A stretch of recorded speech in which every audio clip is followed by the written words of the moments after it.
your camera's off and your audio is on mute. Like this, we can guarantee like the best possible connection for everyone. Okay. Hi, São Paulo. Hi, Danilo. Welcome, everyone. All right, guys. So let's get started. So first of all, I just want to say hi to our guest who is here, Rodrigo Moran, or Rod, as he's known in the Bay Area. Thank you so, so much for being here today, Rod.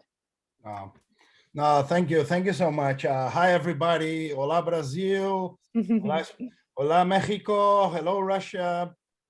Dominican Republic, Curitiba. It's like amazing to be here. I'm honored as a former Miami Ed School student from the first ever class in São Paulo, Brazil. So nice to meet you, everybody. Very true. You have the firsthand history of the school. And I'm definitely going to ask you about that a bit later on, about more kind of like what your experience was at school. But I wanted to kind of really start with the leading question, which you brought to us, and it's so interesting, which is how to create ideas that make it into pop culture. That seems like it's more relevant than ever right now. So can you tell me why you thought that was important, why you think that is important, or why you always thought it was important, and maybe just now it's starting to become more of a thing in general? What's your experience with it? Yeah, no, thank you. I think creativity. I think creativity, guys, all starts with. And I'm gonna say some cliche words here, and don't think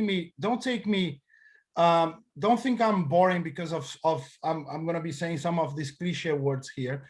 But I think creativity is so much better when you have a bigger purpose behind it. So I started my career like in marketing, then sales, then I went to creative. I went all over the world, and you can read about myself everywhere in the internet, so I don't need to talk about that. But at a certain point in my career, when I was like on creative and agencies, like we're working to do creativity to win awards and to solve business problems, and I found out that that was not enough. And that was fulfilling until the point that you start getting all these medals and all these awards and all this stuff, and then it's like it's empty. And I fell in love with doing and working with amazing, talented people on projects that become symbols, projects that become part of the culture, you know. And for me, when you start working on that level and with that kind of goal, you know, it made a gigantic impact in my life, in the way I was seeing and perceiving the market, and most importantly, the way people will come and thank me for the work I was doing. So when I talk about work that makes into culture, it's work that goes beyond the award-winning cycle of advertising. You know, it's the work that, like, for example, when I saw recently, like, Black Lives Matter became like nominated for a Nobel Prize, I was like, oh my God, that's exactly it. You know what I mean? And I remember I was at this agency at a time, and I won't say names, but like this big CCO came to me and said, Rod, why do you keep doing this work? Why do you guys keep doing this work? You already win it all and got it all. And I look at him and I said, listen, until we get a Nobel Prize nomination, we won't stop thinking about that, because the work we do is not only making to culture, that it's impacting people's lives. That's why nowadays I've been working a lot on projects for years now. You know, like there are several projects that I'm still working on with amazing, talented team around the world. And when you shift this perspective of course, in our creative life, sometimes we do one-offs, very highly creative things that meant to last that period of time and solve that problem. I'm not against that, but it's so much more fun when you get to a world where museums ask for your work. So it's registered in the history of things. When when people start copycat your work and bringing to other languages. I was like, that's fascinating. Like, It's I like made that's it. yeah, this is what making to a culture is. Like when I see something, and I'm the kind of creative who really celebrates work that gets into culture. So every time I saw, like it or not, Black Lives Matter, I'm not judging the creative here. When I saw Black Lives Matter on NBA, on everywhere, and then this Nobel Prize nomination, I was like, that's it. And I met the guys who came up with Black Lives Matter. You know what I mean? Like Amazing. I Wow. met, yeah, I met the people who came up with Women's March. I met the people, like all these amazing projects, like Fearless Girl, like it or not. Like I met all these people, and these are projects that are beyond our advertising role. Like projects that make into culture. And when you have that, it's like it's so fulfilling. You know, I sleep very well at night by knowing that our projects are making to culture, and more importantly, they are helping people. Right. Yes. So, do you feel like, especially because you have all these contacts and you have experience with all these people, do you feel like most of those projects came about because of personal initiatives? So I'm going to ask you to tell everyone the story about your project, the refugiation project, pretty soon. Yeah. But I guess to know, do you think that it's more like a personal initiative, or are there agencies that really sort of push for that? Like, what has your experience been? Did you hear me, or did I cut up? You cut up a little, but Did you hear me? Sorry. I understood. You got it? Yeah, I'm sorry. I was telling, sorry guys, I have to apologize. When it, from who is from São Paulo, when it rains in São Paulo, the connection is so unstable. I'm so sorry. Yeah, yeah, but I think I'll be completely transparent with you. This is actually, but Can you hear me? Paula? yeah, I can. So Yeah, I'm I'll here. be completely transparent because that's in my nature. Honestly, there are just few agencies that really care about that. You know what I mean? And they've been bringing the work they do. You know, I can name a few. And of course, I'll show the cliche examples of, like, when you talk about Wyden and Nike, and how they communicate to the world, like towards progress, and they bring this kind of powerful ideas to the table. But most agencies that I've worked with, and I have relationships with, they're starting to care more about that, and they're realizing the power of initiative. But originally, most of these projects were created by creatives, and in a very passionate and out of the system way, Right. to win awards originally, and with little support by the agencies. Right. I think that's a great segue then for you to talk about one of your projects that I really wanted you to talk about, which is the logo that you're wearing on the hats. Yeah. I'm going to let you take it away because it's such a fantastic project. Can you tell everyone about it? And then, because I think a lot of what I would like us to do in this conversation is, you know, I'm sure that a lot of people who are here probably have a passion for this kind of work as well. Yeah. And they want to kind of find a practical way of getting into this sort of work. So can you tell me about the project, and then we'll get into the details? Yeah. So like several years ago, and I'll stop quantifying the amount of years I'm talking about, because then you guys gonna start seeing how old I am.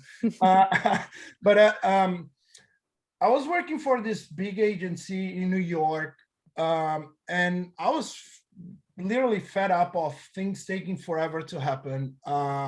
6 months, 8 months to launch a campaign, and a lot of unnecessary meetings. And I was like, oh my God, I'm working for one of the most emblematic advertising agency names in the world, and all these things take forever to happen, right? And I created a separate secret unit inside that agency with the blessing of powerful people like Chris Garbett, Kai, like very powerful people in the organization, for us to try to do things that we love to do, right? And we started like getting like thinking of ideas that we love to do. We'll do our homework, we'll do our day-by-day job, we'll take care of our clients, but then on the side, we'll find work that we'll love to do. That's what I call the pirates. And the pirates, and the reason I'm telling you about the pirates is just to understand how this happened. The pirates were like a system where we had to change the way creatives work, because creatives work a lot for themselves, like it's my idea. I had to break that and really work and put small groups of creatives to work for the best ideas, that people will bring, and really do way more than being in a creative. And we've launched several projects on that end outside the agency that I was working for, until that day that I would never forget, where these two Brazilians who work for the same agency, and I'll name them because I think projects need history, and people need to understand the history of things. But like two highly creative guys from Curitiba, Brazil, Arthur Lipori and Caro Rebelo, they came to me. They saw that what I was doing with the pirates, I call pirates because that was our code name. They came to me and said, Rod, did you see the Olympic announcement and all this stuff? I said, oh yeah, I saw it. They came to me and said, oh, what if we created like a flag for refugees? And I was like, wow, that's fantastic. I said, welcome to Pirate. And I said, my rule is if I'm gonna build a whole system, and I'm gonna bring a lot of people to support this, right? But my rule is, if you work on this project, later you have to work on someone else's project. It's like, so we partner. I brought tons of creatives to work on that project. Tons. We were, to be quite honest, we were like, I lost count, but like, we're like 12 creatives doing everything on that project, everything. So it started with, that's why we are the co-founders. Caro, Arthur, and myself were the co-founders of that. But then I start bringing a lot of creatives, a lot of amazing, talented people from Miami at school, right? Who were interning at the agency at the time. Like I have Edu Lunardi, Artura Miuni, Renato Tagliari, Belen Marquez, Imen Soltani, powerful young talent from Miami at school. I also brought like one of my favorite creatives in the world called Ricard Valero, like very high level creative. I love it. He's the ECD of TBWA New York. I brought him to the team, and we all got together and worked towards the idea. Of course, we had to partner with a refugee to do that, and we partner. I remember till the day today when we started reaching out to refugees around the world, and we found Yara Said, which is she's a refugee from Syria who lived in Amsterdam, and she got very excited about at that time, the project was called 17-Day Nation. And we changed that to, it has to be Refugee Nation, it has to be Refugee Nation, it has to use the Olympic. We call her, and she got very excited. I remember until today, and gives me goosebumps, when we got an email from Yara, so happy about the project. And she also told us, why don't we do the flag based on the life vest that I had to wear when I was escaping from terror? And that gave me goosebumps. Arthur, Cara, the whole team, Caro, the whole team, we hug each other. And then we partner with Yara, and we partner with an amazing designer called Bastian. He used to lead design at Ogilvy. Now he's a big shot at some other agency in New York. I forgot it, the name of it. And between all of us, Bastian designed the flag together with Yara. the project started like that. Simple. We did it ourselves. And then I spent $11,000 from my pocket to make that project happen. Caro and Arthur spent a lot of money as well. And the rest of the whole team, they spent from their pocket for people to believe in that project. There was not that much support from the organization at that point, besides the C-level people, because we wanted to do it before, you know, which would, for us, was very important for us to. The best way to make an idea happen and to convince other people is to make it happen. So we pretty much, I call my friends in Brazil to produce the flag. Arthur did the same thing. And then one thing led to the other, to another. The whole creative team, that's why you're going to see Refugee Nation in portfolios of so many creatives. Right. Because people are like, oh my God, no, because they worked. They've been working. We started working on Refugee Nation in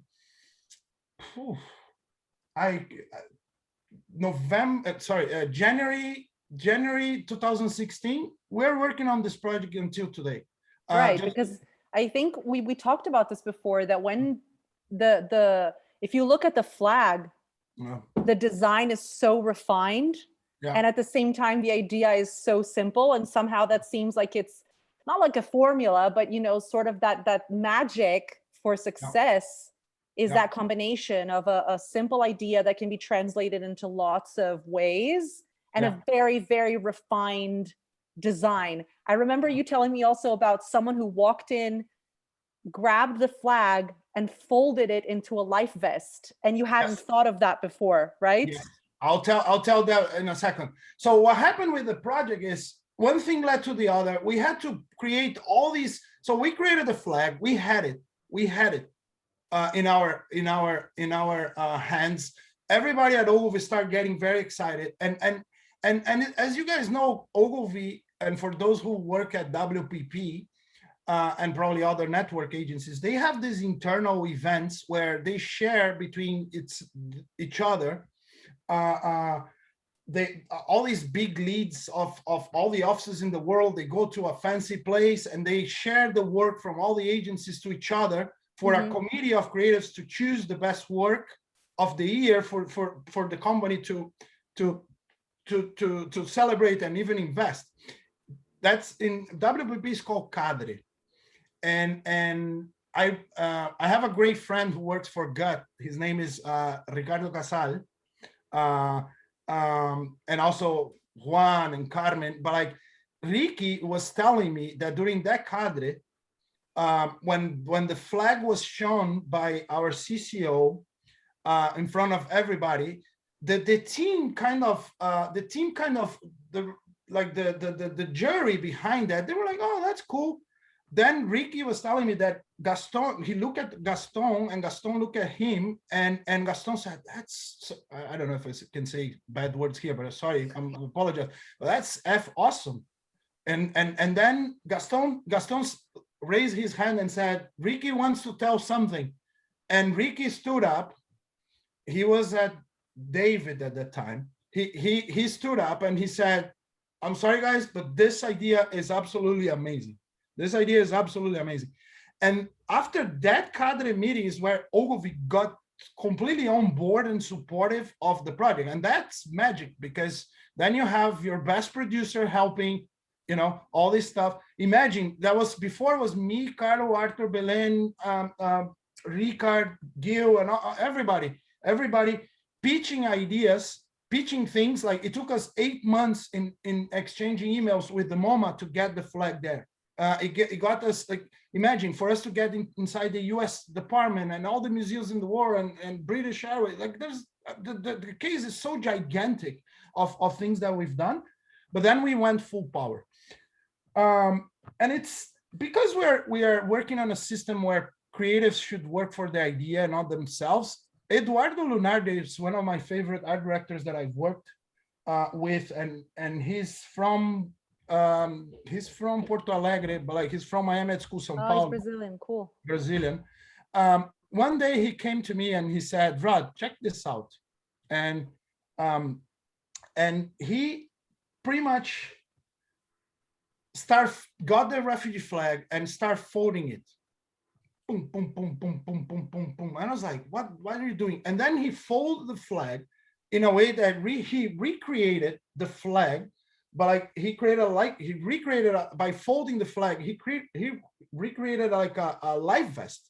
And I was like, oh my God, that's powerful. And the whole team came to see, and we're like, oh my God, he created a DM piece that got sent out to Justin Trudeau, like so many gigantic people in the world, people who really care about the cause, that if we didn't work, if we work the same way creatives normally work, which is about for themselves, because the idea was not it was not Edu's idea, the refugee nation flag idea, he would have never have the chance or thought about helping that way. But like once he embraced the thing, he came up with that. The team did a terrific job. Caro's husband, who's like one of the most talented, Chico de Deus, probably some of you creators know him, one of the most talented creatives I know. He pretty much started prototyping at his studio in Brooklyn how to do it properly and how to put inside package it, right? a package and all this stuff, and we all together worked on that piece as well. And not only that, like look at this, like this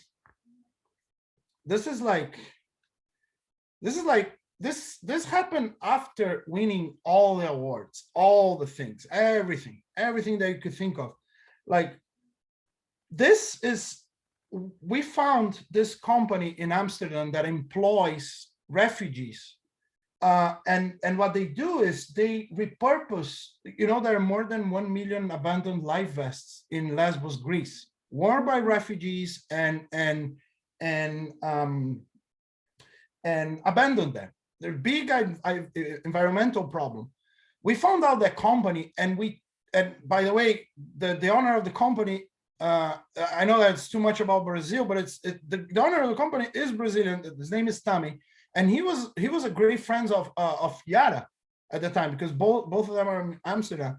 And we reached out to him and we said, what if we did a refugee nation flag based off a real life vest worn by a refugee from Lesbos? Yeah, so repurposed with the original item. That's and it's a full circle. The money from us purchasing the flag goes back to the company that employs more refugees to do even more. So they don't do only that. They do iPhone cases. They have an amazing backpack for children, all made of a real life vest worn by a refugee. That's powerful, when you get to that point. Right now we just partnered with this company called Flags for Good. Just check. Mm-hmm. This is, by the way, Belen, love you. Belen found this company called Flags for Good, and what they do is like they produce all these flags, like the LGBTQ flag, all the flags for good causes, and we partner with them. We just launched this. We're posting this soon, but it's literally like people can buy the big flag, and the money goes back to refugees. So it's a full circle. When you start having a symbol, it took the rainbow flag to be recognized. It took the rainbow flag to be officially recognized by authorities, by the community, by everybody, like around 30 years from the moment Gilbert Baker started all the way to it got recognized. When you see a symbol like that getting recognized in such a short time, right? And in museums, like you were saying, it's at the MoMA, right, in New York. And I remember when we were at the MoMA, we got it. So when you start doing all these things with Refugee Nation, we start connecting with a lot of NGOs, right? The US State Department invited us to present the Refugee Nation flag into an official event about refugees with Jill Biden, the second lady today, the second lady of the United States. She was there. And at the time she was not the second lady. She was the vice president's wife, right? I don't know how to say that in English. There is a term for the The second. fourth lady, I don't know. Yeah. There is a The term for fourth that. lady, I don't know. Yeah. But But when we start doing that level, right? We start getting invited by museums to be in exhibits. And I remember MoMA was throwing this exhibition called ideas for displaced people. Sorry, I'm terrible in remembering names, but like, there was an exhibition and they invited us to be part of that digitally, not physically, digitally. And when they opened that little door, we were able to not only be digitally, but like physically in the exhibition. And I remember the day when I went to the MoMA to see us in our exhibition. It was just a temporary exhibition. I look at the main lobby and I said, and I look at the rainbow flag. For those who have been to the MoMA, there is a rainbow flag in the main lobby. And I look at that, and there was a post, like a column right next to it. So one column with the rainbow flag. I said, the Refugee Nation flag will be in that column. I mean it. And what happened was Refugee Nation got so big, and that's conversation I said, we took 8 months in talking to the MoMA. back and forth. The MoMA acquired the flag officially in the permanent collection, gigantic win. We didn't stop there. We also talked to the MoMA, and that's big kudos to Arthur Lipori, because he was like absolutely amazing on that. He and the team, we convinced the MoMA to put the flag for the World Refugee Day back in 2017. So June 20th, 2017, the same time Cannes was happening. Okay, Cannes, the year that I don't know how many lions we won that year, 18, I don't know, like a lot of, but we convinced Cannes to MoMA to put the flag just for one day during World Refugee Day, side by side with the rainbow flag. Guess what happened? It's been there since then. You know, it's been together with the most powerful, or at least one of the most powerful symbols in the world, in the best modern art museum in the world since then. So you do the math. That's powerful. And not only that, then you start like having MoMA selling pins, you know, with the refugee, you know, the refugee flag. It's like, it's a full loop, guys. And that's why you start making to culture. You know, we are doing so many things right now that I cannot even disclose, you know, because when you have the mindset of making ideas, creating ideas powerful enough to make into culture and influence and help people, that's how far you can get. You know, that's So how I far actually have a question about that, because Sure. I remember when in one of our past conversations, you mentioned that there was a time in your career when you kind of made the switch into thinking, wow, I really want to work with stuff that has a social impact. Yeah. Is that concern with pop culture tied to that, because you want to have like, it's kind of a chicken or the egg question, like what came first? Or did, you know, early on in your career, I remember you telling me about your first ever job, which was in a big Hispanic agency in New York. You already worked with huge clients. Did you already do pop culture work back then? And then it sort of evolved into social impact. Like, what came first? I think the pop culture came first, but social culture, social impact is the new pop culture. You know what I mean? In my opinion, Right. Like every brand in the world, like it or not, has to do stuff that are meaningful. They from the way they produce a product to the way they communicate to the creative ideas they bring to life. They have to think about adding some meaning to this world, because before used to be called corporate social responsibility, which in my mind was like, oh, I feel guilt for damage the world, let me do some goodness, right?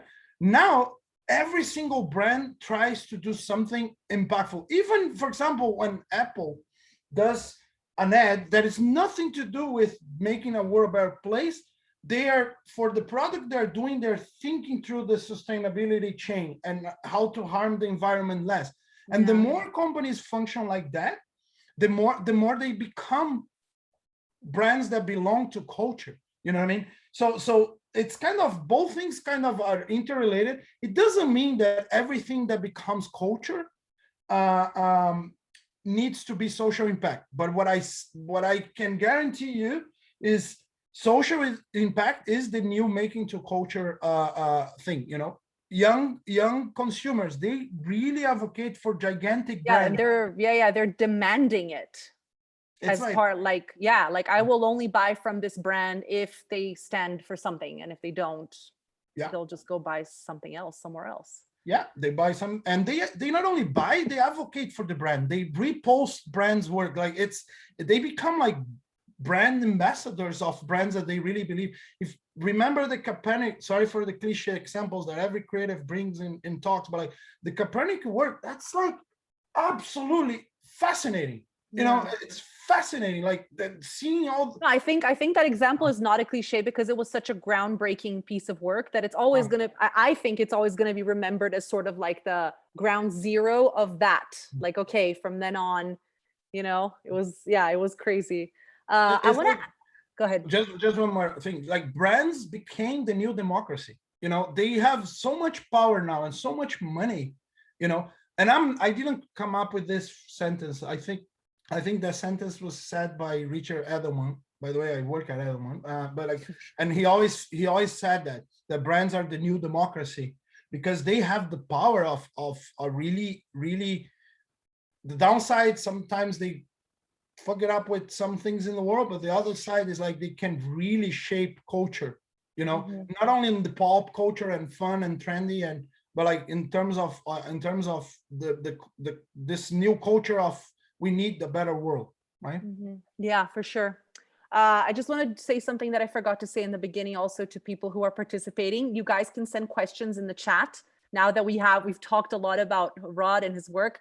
If you guys want to ask him anything, just feel free to send it in the chat and I will ask it in between my questions. Okay. So questions, questions, questions.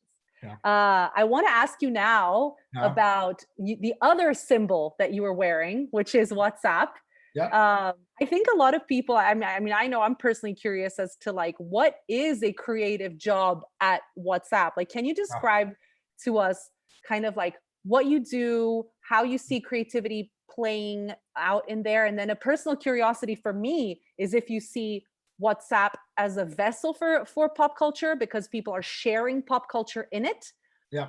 or if you guys are pop culture. It's like an inception moment that I'm having. Yeah. So tell me about your job and how you see it as a creative, please. Yeah. Yeah. So Instagram is pop culture in my mind.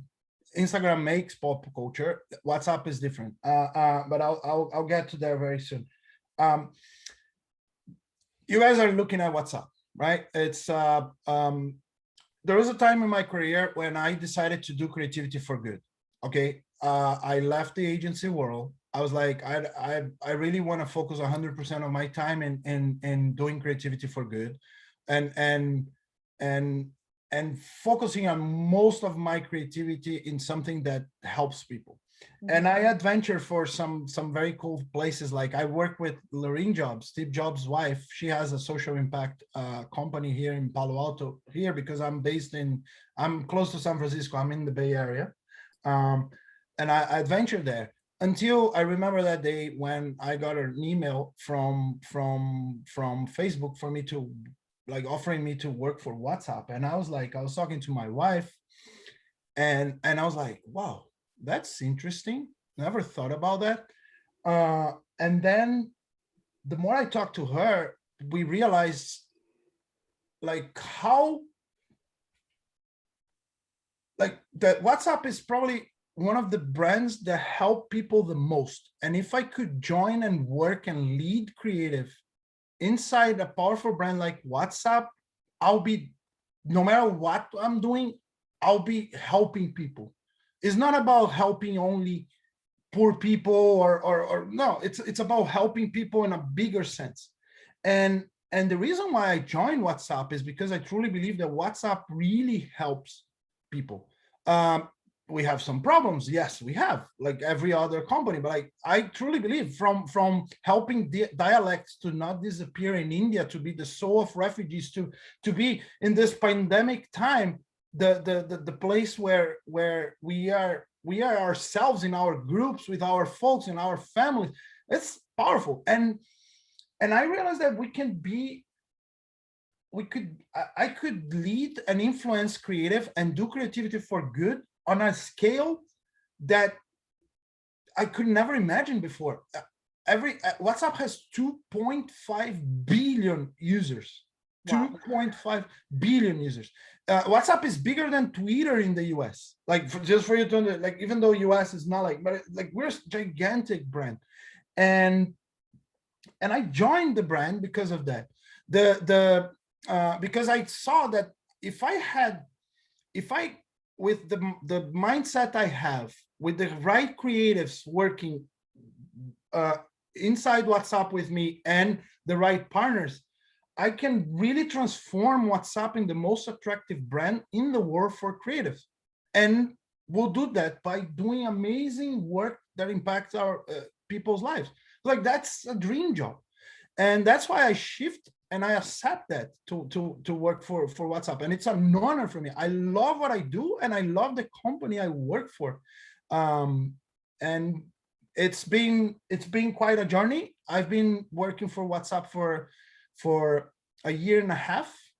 I was able to recruit a lot of great, talented people, like to work inside what we call Creative X. Creative X is the internal creative agency of all the Facebook brands. We also have Creative Shop, but Creative Shop, it's more to talk to Coca-Cola, to agencies about how to use the platforms, how to do ads in the platform. But like, we do the communication and marketing for brands inside the company, right? So I lead WhatsApp. We have other folks leading Instagram and other apps. And I hire among the most creative people that I've worked with, like Belen Marquez, Sohan, both from Miami Ed School, former Miami Ed School students. They work inside WhatsApp. I have Andre Felix, which is a monster, creative monster, working with me since January 2020. I have Lucas Hack, like, as a creative director, amazing, talented creative director, Brazilian, coming from J. Walter Thompson, Atlanta, very good friend of Japa from Miami Ed School. In Rio, yeah.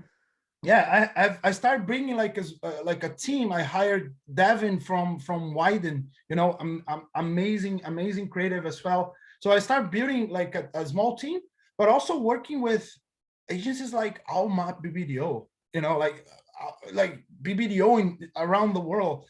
We also start working with Gut, as a company that works as like a partner, or yeah, like cool. Working with CX, Gut and CX will collaborate in some projects. We'll collaborate with other projects with BBDO, and we'll do our own projects. So the shift here, there is a second shift, is these 5 people I told you for now, because we're growing the team. It takes forever to hire on Facebook, by the way. It takes months, and it's a very inclusive process, and it's very, very fair process. These 5 people, they're not only creatives coming up with ideas for WhatsApp, they're the responsible for WhatsApp creativity. They are embracing that vision I have of making WhatsApp the most creative brand in the world, or the most attractive brand in the world for creative. And they are behaving like that. So they worship and celebrate creativity no matter where it comes from. It's a very different mindset. You know what I mean? Very different mindset. Of course, we are clients, but at the same time, we are creative, and we're responsible for WhatsApp creativity. Wow. No, I think there's some very major shifts happening in the industry in general, and it's really crazy. We have a few questions from people. So let's take, Ben has 2 questions. I'm going to read the first one first. So he wants to thank you for your insights, and he wants to know that as someone who personally strives to stay up to speed with new and emerging cultural trends, what are some resources that you use to keep yourself updated and inspired? And then we have a few more. So yeah, I love that question. Thank you so much, Ben. I love that you put he or him. This is a very, very Silicon Valley way of naming him, himself. Yeah. For those who don't know, and I'm sorry if I'm being repetitive to a lot of you, but like it's we always choose our pronouns and the way we like to be called inside the tech companies, which I think it's very important. There's no way I can stay up and to speed with all these new emergency cultural trends. Especially on the role I have, of course I have to stay up.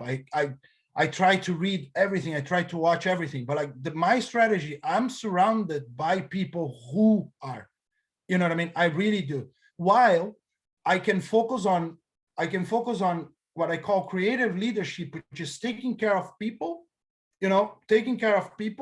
making sure that creative opportunities are there for everybody, because we creatives, we don't work for money. Very rarely we work for money. We work for a creative opportunity. That's our field, right? So my role is to keep that flame alive. Of course, I try to stay up to speed as much as I can, but I study a lot about human behavior as a creative leader, as how can my team and our partners thrive. Because if creatives, they have the feeling that on WhatsApp they have an opportunity, they will do greatness. So I really support on them, and I'm being completely transparent. I could have been lying to you guys and saying, no, I keep up. No, it's impossible. It's impossible for me to keep up with trends and all these things by myself. So I rely a lot on new folks who always bring something new to me. I don't, and some creators are gonna kill me now, but I'm being very honest. I don't read advertising. I don't watch advertising. I don't hang out with creatives. To be honest with you, I hang out with people. I go out. I go out with people because there is nothing worse than spending the whole day working on creative, and then you go and your cycle is creative, and then it's more of the same conversation. Oh, do you see that idea? How cool that person is? You only talk about creativity. So I breathe life. So my friends are like a dog walker of a famous of dogs of celebrities in New York. Another one has a fleet of trucks. The other one trades used oil. I never knew that was a possibility. Like that McDonald's oil will go to a trade marketing and then to be repurposed to make something else. like Lay's. And I was like, wow, so that's how I keep up to. I'm the kind of creative when I go, for example, on a shoot. I go to a shoot, I spend less time with creatives and in restaurants, and I spend more time talking to everybody else, the people who are securing the place, the people who are like, because that's where you get up to speed. Of course, I have a lot of places that I go to. I love Contagious. I love, like, I have friends in many places in these areas. I'm also doing like, I'm almost finishing an MBA at Berlin School of Creative Leadership, right, in Berlin. And I'm always talking to all these big shots in the marketing industry. And we talk about trends, we talk about all these things.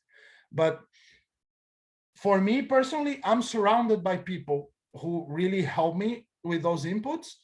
And finally, I try to live and understand human beings and people and real, instead of only be talking about creative and ideas. Don't kill me, creative, but that's what I do.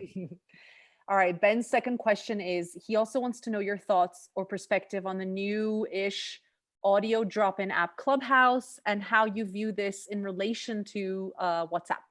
Yeah, that's a great question, Ben. I love Clubhouse. I remember when I was in conversations with some of my creatives and some of people inside Facebook about Clubhouse. They also do love Clubhouse.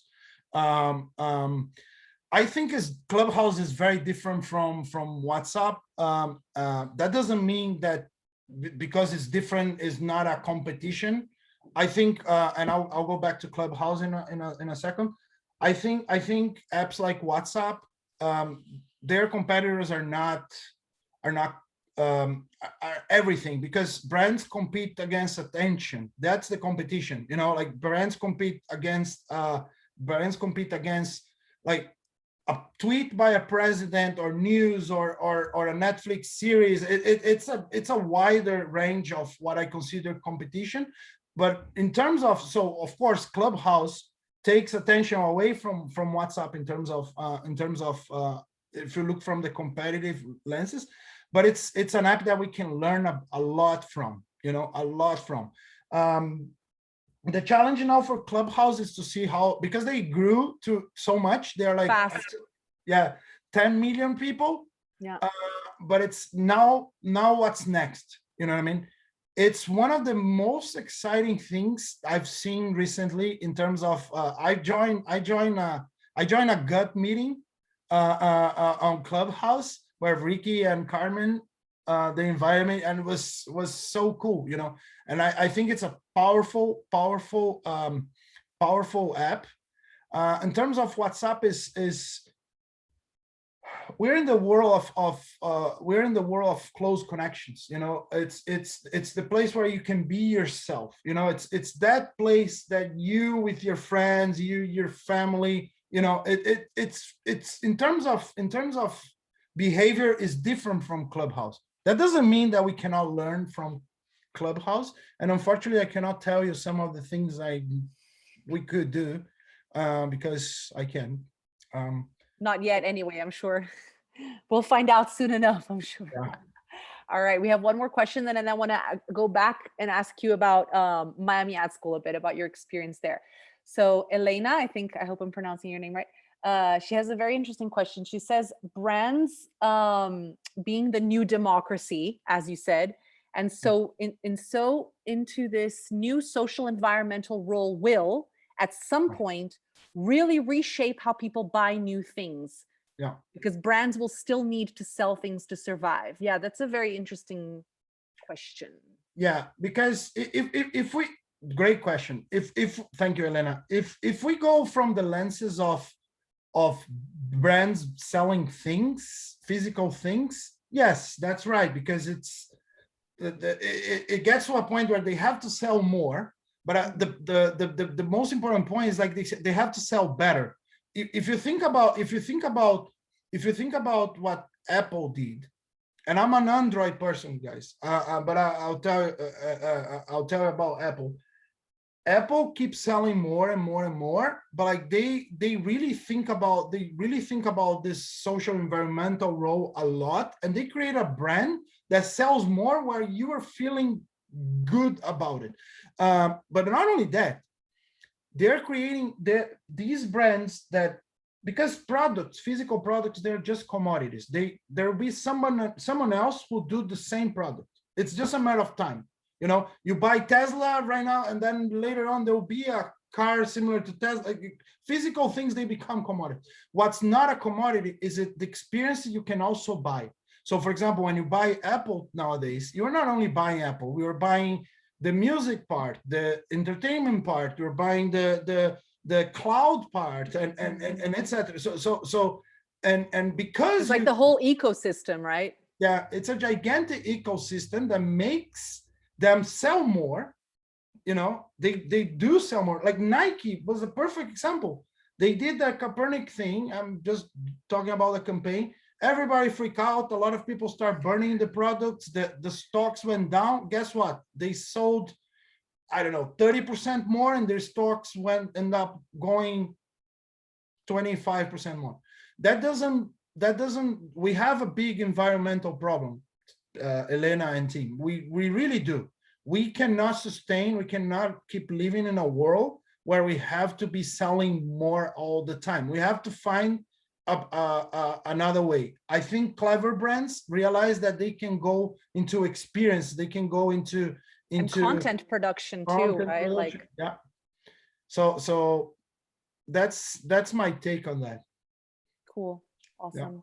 Yeah. I want to ask you a bit now about Miami Ad School, because I know I remember speaking to you before, and you really value studying. So you kind of studied your whole life, right? Like you're always looking for new things. But I want to ask you specifically about Miami Ad School, where you had the experience as an art director, but you had previously been working in marketing and then sales, I believe, from our conversation.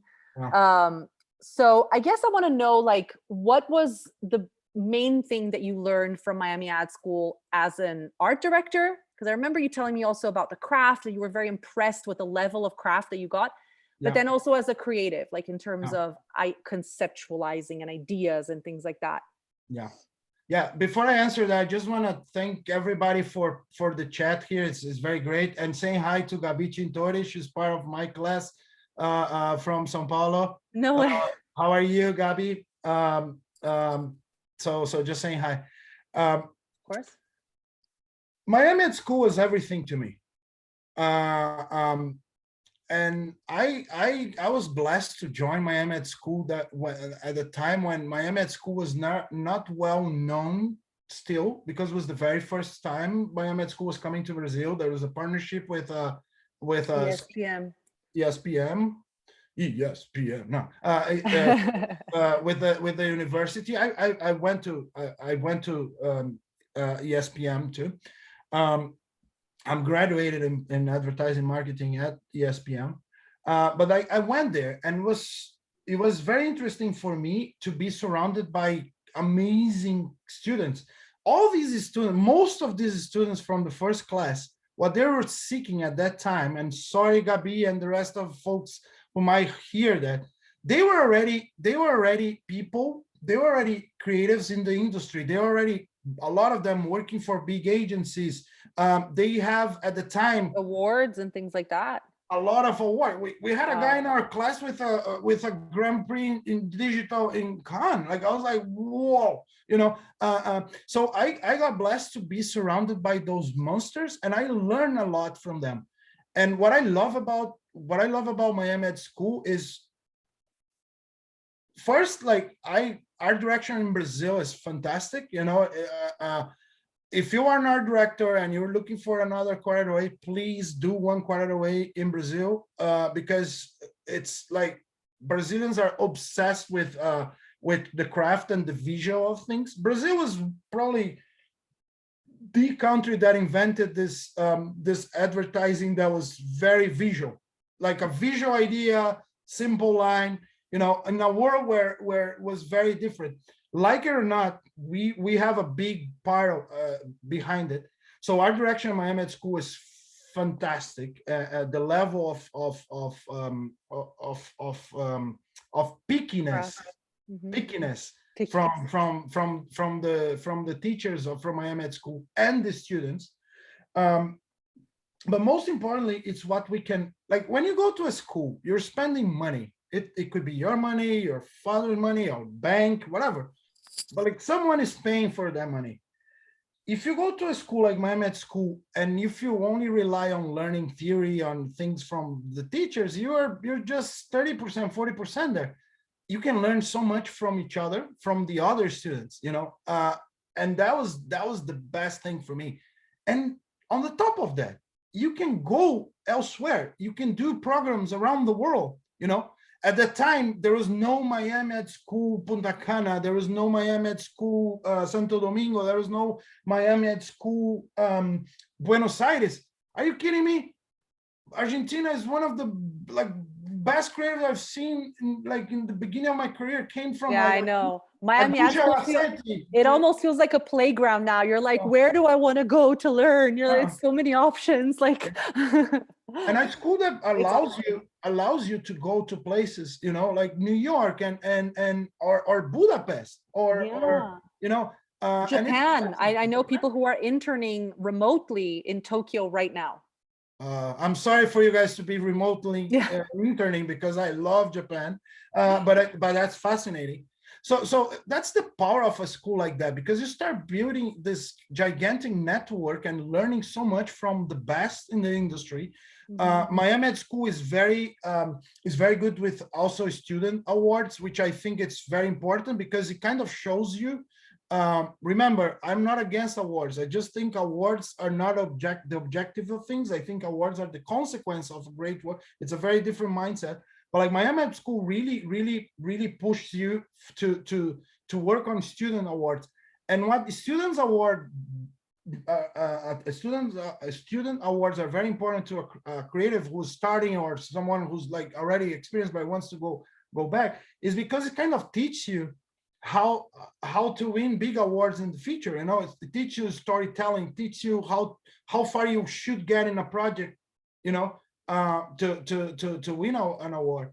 And use it and abuse it, guys, of Miami at school. It's like and I've been to fantastic schools. I've been to Hyper Island in Sweden. I've been created a Berlin School of Creativity, which is it's a different school, but Miami at school is like I have in my heart, because everything started at Miami at school. I don't love Miami at school because I'm successful today. It's because all the doors that open to everybody that I'm around, you know, and I know of people who are smart enough to understand that all the tools and everything that it's in front of you, you just have to use it. You know? Right. Yeah. Yeah. Amazing. So now we have the last question. We're in our last few minutes. And since our whole talk is sort of really about pop culture, I wanted to know from you, for people who really want to do work like this, work that is geared toward this, what is your advice for people who want to pursue this path and maybe don't have, you know, like a lot of contacts yet, or just what are sort of the, not the formula, but the steps that you recommend people taking to pursuing this? Because hearing you talk, you know, a lot of things for me popped up, like learning the craft I know is important to you, cultivating a relationship with the audience and simplifying the idea. There's a few things that you mentioned that already popped up, but I want to hear from you how you can help people pursue this path. Yeah. So the most basic thing, an idea has to be simple. And that's the hardest job a creative can do, to how to make something simple, because the world is complicated. No matter who you present stuff, it's going to make it more complicated. So how you keep it simple. The second thing that's extremely important, I'll give an example that happened just yesterday, is actually, I'll talk about this example after I said the second thing. The second thing is you have to have a big purpose. You know, if you embrace a big purpose, I remember when Red Bull launched that guy from I don't know if I'm going to say it right, but the stratosphere. Yes. And there was like 1 billion people watching that thing live. And then cons happened and Red Bull was not there. And where people like interviewed this big shot, and I'm terrible with names, of Red Bull, and asked him, why you didn't submit that creative to Cannes?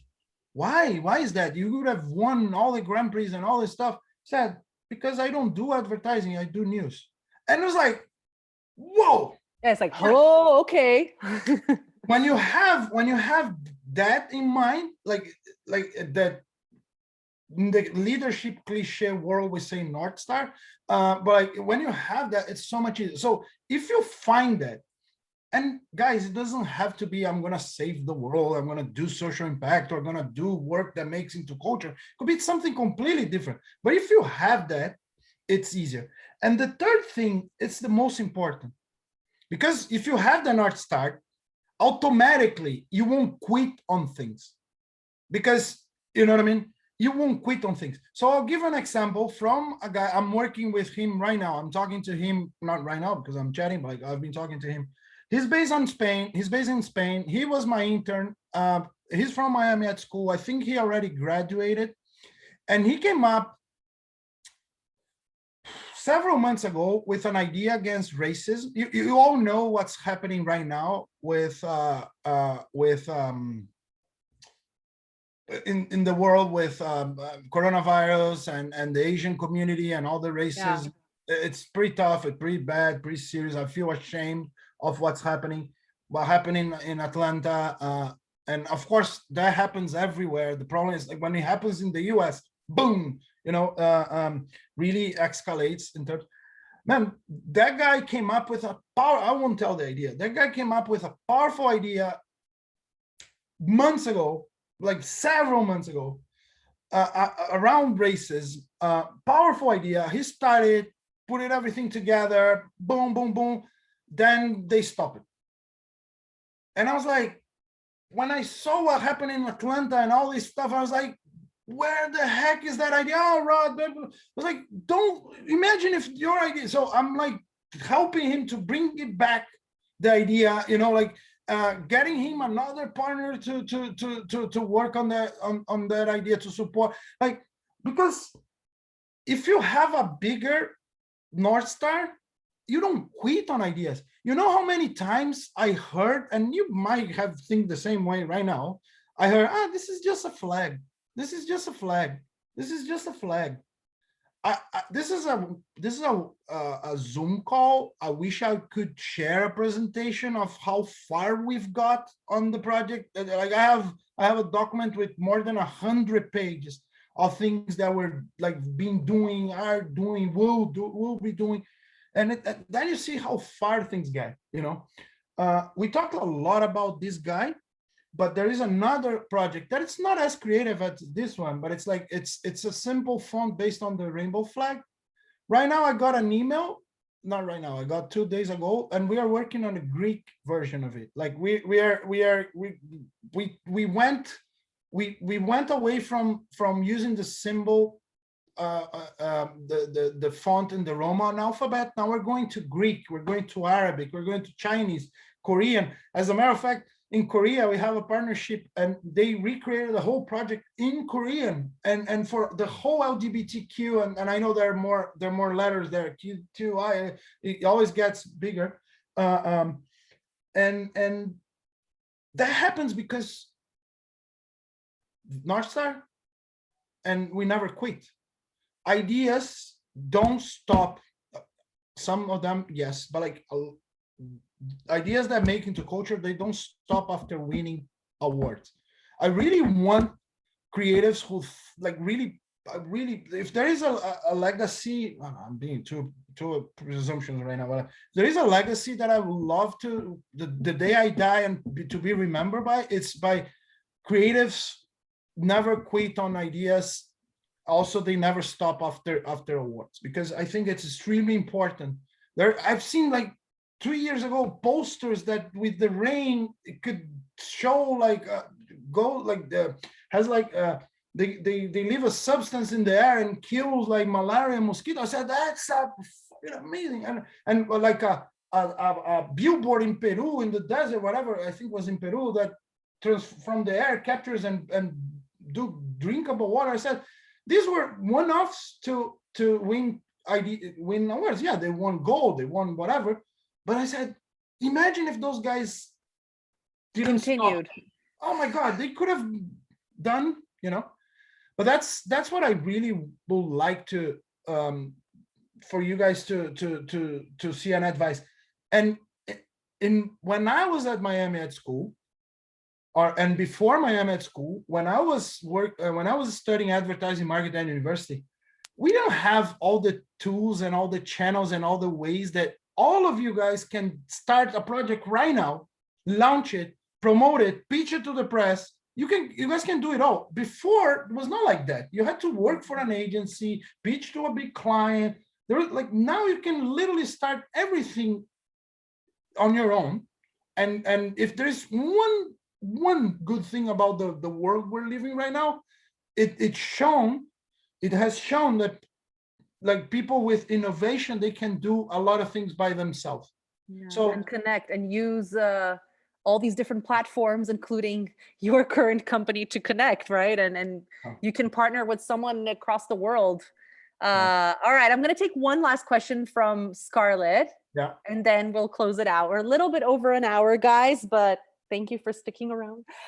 So Scarlett wants to know if you can share a piece of advice on how to approach the creative industry as a beginner. So I'm assuming she's starting now. With your experience now, what is that thing that would have been useful to have known back then, or what does she need to know now? Scarlett, can I ask you a question? What do you consider creative industry? Advertising agencies or creative industry in general? Because that's different approach. You know what I mean? But I don't know if I don't know if you're gonna ask. Go. Thank you. See? Advertising. Yeah, I remember I had a lot of I had a lot of I had some brilliant interns from Spain. Oh my God, like these two were the best. Uh, um, and I said, if I were young as you guys, I'll never work on an agency anymore. I'll go to work for brands. And I was not working for WhatsApp at the time. I said, but I understand. So if you're looking to work for an ad agency, and where are you based, Scarlett, or is this in the whole world? Because the approach is different depending on the country we're talking about. Wow. Yeah, and you have lived everywhere, right? You've lived Yeah. Buenos Vamos, Aires. Buenos Aires. Vamos. Um, so yeah, that's a tough one. Buenos Aires, like Argentina, like Brazil, they're among the best. They have among the best creative agencies in the world, but they are suffering a gigantic economic crisis where marketing is not the priority of a lot of brands. Of course, they do marketing, they do communications, but there are not that many opportunities there. If you want to work, if you want to work in Buenos Aires, the best when you want to approach as a beginner, if you can intern at an agency there through Miami at school, that's a great path. But the second thing is, while you're in Miami at school, build up your portfolio with these monsters that you're surrounded with, for all these, like, I'll get involved on every creative brief for awards for every festival in the world for you to really boost your portfolio. Argentina right now is tough because if you start at a company, at an agency there, you're gonna get very little money, and it takes time for you to go up. So the best approach for you is to network, to network inside Miami at school, to network with creatives from the industry, bump up your portfolio. I have some friends there in Argentina. If you want to ping me separately, and I can connect you with them. That's what a network is about. I'm pretty sure that Paula and Bernardo also know creatives there. But finally, Scarlett, I think you have the luxury of, don't work for an agency. Don't choose the agency. Choose the leader that you'll be working for. Trust me on that. Choose the person. I remember I was at Miami at school, Sao Paulo, for the very first time, very powerful creatives like Valdir Bianchi, Rodrigo Corbari, and all these big guys, they came to the school. And I said, oh, I'd love to work for Valdir Bianchi. I love that guy. I love the way he leads. And for me, the agency didn't matter. At the time, there was an agency, famous one, and they went to Miami at school to get people to work with them for a big Brazilian brand account, and they would choose 4 candidates. And I was like, how the heck I'm gonna beat all these monsters who are better than me from my class? Those guys have a portfolio better than me. So what I did was I used the opportunity and I created a personalized, very creative piece to the attendees from the agency, including Valdir Bianchi and Rodrigo Corbari and Ricardo Braga and all those guys. And I created that piece to get their attention. And I got to work with them, So I don't have the network. I had just the opportunity. But I think, thank you, Gabi. I think it's the best strategy you can make. It's being annoying. You have to be annoying. You have to ask for, I was thinking, be bold. Be yeah. bold. Yeah. Be But daring. also you need to ask for feedback around your portfolio to people, because if your portfolio is not good, you won't get a job. You don't get in. It's highly competitive to work in Argentina. Very hard. It's like Brazil. It's like many countries are like that. So it's a combination of you building and asking around and asking for network and contacts, but also bumping your portfolio. being open to receive honest feedback by people you like. You can send your portfolio to me if you want feedback. I just can't afford to give portfolio to I don't know how many people in the school, but you have to find a way of getting there, and it starts with a great portfolio. Second is being annoying to people and asking for contacts. And third, choose the people you'd love to work for. More important than the agencies, unless you work for agencies that are constantly very creative, and there are just a few of them. Most agencies, they leave the fame based on award cycles. They do great work and then they don't do anymore because those creatives leave elsewhere, and then it takes time for. So choose the leader or the creative that you would love to work for, not the agency. Portfolio, annoyingness, if there is such a word, and choosing the leader and not the choosing agency. Yeah. Amazing. Well, you guys, I really want to thank everyone for being here, and you too, Rodrigo. I know there's so much more about your career that we could have talked about, but I think it was great for us to go in depth into more specific projects. So guys, for those of you who don't know him, I highly recommend you going into his portfolio, checking out the rest of his work, because it really is fantastic. He's done so many great things. And I want to thank you for your time. I want to thank you for your social impact and all the work that you've been doing. And yeah, for being so generous with everyone who's here. So thank you so much, Rodrigo.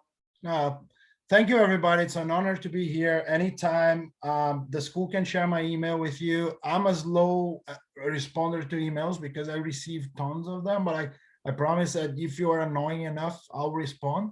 Gina, Elena, you're welcome, Scarlett. But I'm glad to be here. And you have the right of telling this guy is crazy, don't listen to it. That's the world we live in. There are way more accomplishments that I don't put in my portfolio anymore because it's kind of beyond. There was something absolutely fantastic that happened last year. It's like one of the biggest awards that a person could dream of happened because I was involved in that project, but I don't want to brag about it, but it's such a powerful thing when things like that happen, in your lives. You start realizing that everything pays off. And next step, Nobel. Yeah, I have all the advertising. I have an Oscar, and now I need a Nobel Prize nomination. Yeah, no, for sure. We need more creatives doing this kind of work for sure. The world needs it. So thank you so much. And thank you so much, everyone, for being here. And I hope you guys are leaving here inspired to do good in this world. Thank you so much, everyone. Good night. Good night.